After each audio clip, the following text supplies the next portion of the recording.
बहुत ही पुरानी कहावत है, रस्सी जल गई लेकिन बल नहीं गया।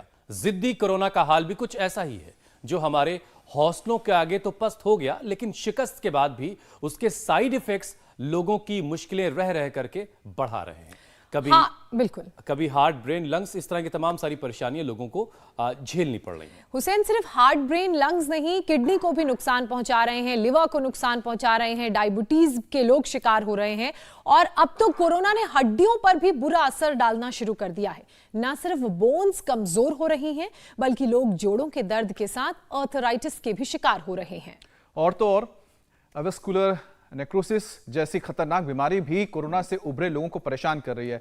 हुसैन, बहुत से लोग तो इस बात से भी अनजान है कि वेस्कुलर नेक्रोसिस होता क्या है।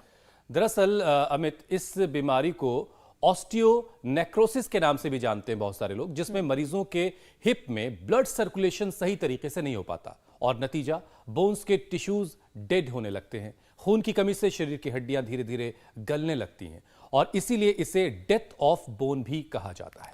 अब ऐसे में हड्डियों से जुड़ी किसी भी बीमारी को लेकर बेहद सावधान रहने की जरूरत है, क्योंकि इंग्लैंड की नॉटिंघम और कील यूनिवर्सिटी की जो ताजा रिसर्च सामने आई है, उसके मुताबिक गर्दन, कमर, कंधे, घुटनों के जॉइंट्स में होने वाला पेन हार्ट अटैक और स्ट्रोक के खतरे को भी बढ़ा देता है। वैसे देश में पहले ही 18 करोड़ से ज्यादा गठिया के मरीज हैं। हर 5 में से 1 पुरुष इसका शिकार होता है, तो हर चौथी महिला को हड्डी का रोग होता है और कोरोना के साइड इफेक्ट्स इनकी तादाद में दिन ब दिन इजाफा कर रहा है। सिर्फ कोरोना के साइड इफेक्ट ही नहीं, और भी बहुत सारी वजह है जिनसे आर्थराइटिस का रोग होता है, जैसे मोटापा है, विटामिन मिनरल्स की कमी है, हार्मोनल इम्बैलेंस और खराब इम्यूनिटी। ये सारी चीजें इस तरह की परेशानियों को बढ़ाती हैं। बिल्कुल। तो इससे पहले कि ओल्ड एज की ये बीमारी देश में महामारी की शक्ल ले ले, वो रूप अख्तियार कर ले, उसकी रोकथाम बेहद जरूरी है। और ये कैसे होगी? ये होगी योग और आयुर्वेद से, क्योंकि इसी में वो ताकत है जिससे गठिया के रोग को जड़ से खत्म किया जा सकता है। बिल्कुल ठीक बात है ज्योत्सना, और वो कहते हैं ना, योग से ही होगा। तो चलिए चलते हैं स्वामी रामदेव के पास और उनसे जानते हैं कि आखिर जोड़ों के दर्द से निजात कैसे मिलेगी, कैसे होंगी हड्डियां मजबूत।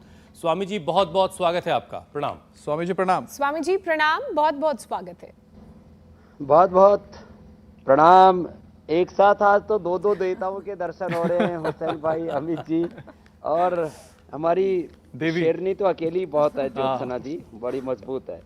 तो आज हम नैनो मेडिकेशन से शुरू कर रहे हैं जी।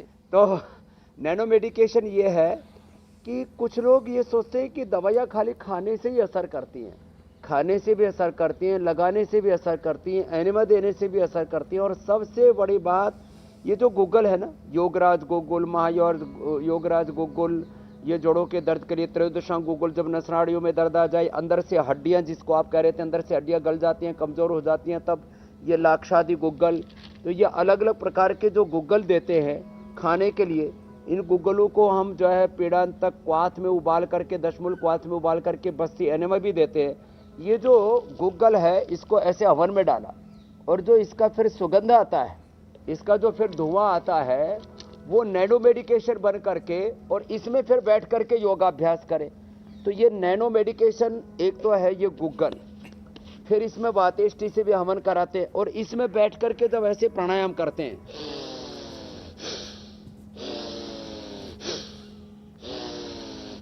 भस्त्रिका, कपालभाति, अनुलोम विलोम, तो बहुत अधिक लाभ होता है। और इसकी शुरुआत हम आज सूक्ष्म व्यायाम से करेंगे। ये सूक्ष्म व्यायाम, हाथों के पैरों के सूक्ष्म बातें और सूक्ष्म व्यायाम, छोटी छोटी बातों से हम SLE, MS, autoimmune disease, RA factor, ESR, uric acid, CRP, ANA, AVN, HLB27, osteoporosis, osteopenia, ये गठिया और फाइब्रोमाइल्जिया, अलग अलग प्रकार के आपने जो संख्या बताई ना, वो थोड़ी कम हो गई थी। तो मैं अभी हाथों के पैरों के सूक्ष्म व्यायामों के साथ शुरुआत करते हुए बताना चाहता हूं कि करीब 80% लोगों को ये 80 प्रकार के वात रोग हैं। एक ऐसे अंगुलियों को, अंगूठों को आगे पीछे दबाएं, ये 100-200 बार तक करवा देते हैं। जिनके हाथ पैर जाम होते हैं उनको हम वात मोक्षण, रक्त मोक्षण, एक्यूप्रेशर, एक्यूपेंचर, वात मोक्षण, रक्त मोक्षण, लीच, एक्यूप्रेशर, एक्यूपंक्चर, ये 5 तो रक्त मोक्षण के तरीके हैं। फिर बस्ती कराते जो इसमें बहुत जबरदस्त होती है, एनिमा देते, मेडिकेटेड एनिमा। फिर ये सूक्ष्म व्यायाम 100 बार कराते हैं। खाने पीने में दही, छाछ, नींबू चाट, टमाटर, बाय बादी की चीजें बंद करवा देते हैं। 2 ही बार खाना खिलाते हैं, कोशिश करते हैं। एटीएम एलोवेरा 200 ग्राम, इसमें अंकुरित मेथी 25 से 50 ग्राम और हल्दी 10 से 20 ग्राम कद्दूकस करके गाय के घी में छोंक करके थोड़ा तड़का लगा करके और उसकी सब्जी और मिलेट से खिलाते और उपवास कराते। इससे एकदम से कितना ही भयंकर वात रोग पूरी तरह से ठीक हो जाता है। अलग अलग माध्यमों से ये भ्रांति फैलाई गई कि चाहे कोरोना या कोरोना के आफ्टर इफेक्ट के रूप में या किसी भी जेनेटिक कारण से, किसी भी कारण से किसी को कोई भी जोड़ों में दर्द है, आज पूरा दर्द कहते हैं ना पानी मांगेगा। दर्द से मुक्ति, दर्द से मोक्ष, दर्द से निजात, छुटकारा हम दिलाएंगे। ये सूक्ष्म बिल्कुल स्वामी जी। ज्यादा दर्द है यह शुरुआत ही क्योंकि हाथ पैरों से होती है, इसलिए हाथ पैरों से हमने ये नैनो शुरुआत मेडिकेशन से आपने शुरुआत की स्वामी जी, अभी उस गूगल के बारे में लोगों को ज्यादा पता नहीं है। लोग जो है गूगल के प्यार में ज्यादा गिरफ्तार हैं। हम लोग रोजाना बताएंगे इस गूगल के बारे में, तो लोगों को और बेहतर जानकारी हो पाएगी कि ये गूगल क्या चीज़ है, और जिस गूगल में उलझे हुए वहाँ से निकल कर इधर आएँ प्राकृतिक दुनिया में, तो ज़्यादा बेहतर होगा। और एक प्यार स्वामी जी और है कोरोना का, वो भी हमारे प्रति, सोसाइटी के प्रति, लोगों के प्रति ख़त्म नहीं हो रहा है। वो कमबख्त पीछा छोड़ने को तैयार ही नहीं है, और उसका साइड इफ़ेक्ट्स जो है वो लोगों का जीना दुश्वार कर रहा है। एक स्टडी ये बता रही स्वामी जी कि साइड इफ़ेक्ट्स से आर्थराइटिस का रोग भी लोगों को हो रहा है। तो आर्थराइटिस के इलाज पर भी बात हम आपसे करेंगे, पूरा आज फोकस उसी पर प्रोग्राम है। लेकिन गठिया का रोग हो ही ना, उसके लिए शुरुआत से ऐसा क्या चीज़ों को अपनी ज़िंदगी में शामिल कर लिया जाए कि फिर गठिया जैसी बात फिर कभी ना आए।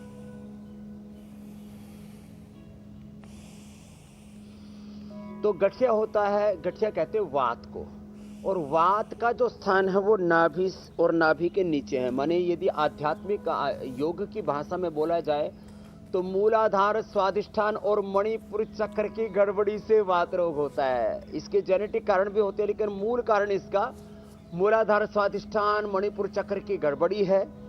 मूल कारण इसका जेनेटिक है। मूल कारण इसका जो है वो अब इस समय तो पूरी दुनिया में कोरोना और कोरोना के कॉम्प्लिकेशंस, कोरोना की वैक्सीनेशन और उसके बाद डबल डोज, जिन्होंने गिलोय का सेवन नहीं किया, जिन्होंने हमारी बात मानी, गिलोय, तुलसी, एलोवेरा आदि का सेवन कर लिया, वो तो बच गए, नहीं तो ये भी एक कारण हो गया। तो अब इसके यदि हम मूलाधार, स्वादिष्ठान, मणिपुर चक्र, ये 3 चक्रों की तो गड़बड़ी, फिर जो है अगला कारण इसका है ये जेनेटिक, और फिर ये कोरोना और कोरोना के जो वैक्सीनेशन और उसके कॉम्प्लिकेशंस, इन सब से बचना और चिंता से भी वात रोग बढ़ता है। तो ये सूक्ष्म व्यायाम तो हम करवा ही रहे हैं। तो अब मूलाधार, स्वादिष्ठान और मणिपुर चक्र को स्वस्थ रखना है तो क्या करें? तो एक तो संयम पूर्वक जीवन जिए, अपने शरीर में टॉक्सिन्स को, ऑक्सीडेंट्स को इकट्ठा ना होने दें, और तीसरा अपने पाचन तंत्र को अच्छा रखें, कभी भी कब्ज ना होने दें। तो जो रोज आंवला, एलोवेरा और गिलोय का सेवन कर लेंगे, उनको कभी जिंदगी में वात रोग होगा ही नहीं। इंडिया टीवी हर वक्त हर जगह डाउनलोड करने के लिए सर्च करें India TV news Google play store या ऐप स्टोर पर।